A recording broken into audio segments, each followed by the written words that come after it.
All right, let's go over my favorite way to get someone over the hump of actually getting to their first pull-up, and that is the heel assist pull-up variation. Okay, so for this, I'm using a Smith machine to make it easy to adjust the bar height. You also could do this in a rack with a barbell, and that barbell is going to be about kind of upper chest height or so. Okay, I have a bench out in front of me here. This doesn't have to be a bench. It could be a weight plate, depending on where you're at. It might be a plyo box. We'll talk about that. You know, you'll see different height options here. But I like a bench because it's easily adjustable. Okay. What we're gonna do is have that bench maybe a foot and a half out in front of the bar.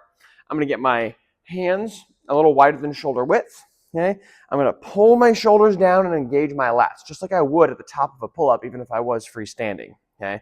Having that engagement, I'm gonna put one foot up on top of the bench and then the other. And you can see my shoulders stay down. I'm still engaging here. I'm not falling here right away. If that was the case, this is too hard and I need to regress it. Okay?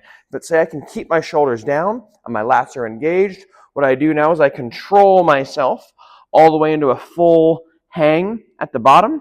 And then I contract my lats and I pull my shoulders down and the crown of my head tall. Okay, so I'm going to do one more of those. Control all the way down. Contract my lats. Pull the top of my head tall. I'm not leaning back and pulling my chest to the bar. That would be a row. Not a bad pattern, but it's not what we're doing right now. I want to keep my torso as vertical as possible. Okay? Having my feet elevated like that, they're able to help a little bit, but not that much. Okay? So it makes it a nice segue to building towards being able to do unassisted pull-ups. Okay? Say that's too hard. Say from that variation, I can't keep my shoulders down. I can't pull myself all the way up. Well, what I can do is I can lower this down. So if my bench goes to a decline angle, I can do that. Or I could also use a weight plate to have a lower foot assistance. And I'll do essentially the same thing. Heels on my target, shoulders down, control all the way down, drive from the lats, then pull back up. But that's going to be easier. My legs will be able to help more if that target is lower. Okay. In a similar fashion, if I want to make it harder, I can get my heels up a little bit higher, and then they'll be able to help out even a little bit less. Okay?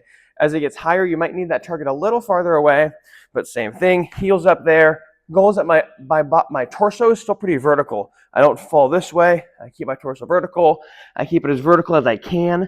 As I drop down, I contract my lats, and I pull back up. Okay? I can also make that last version even a little harder by putting a weight in my lap. Yeah, so same thing. I'm here.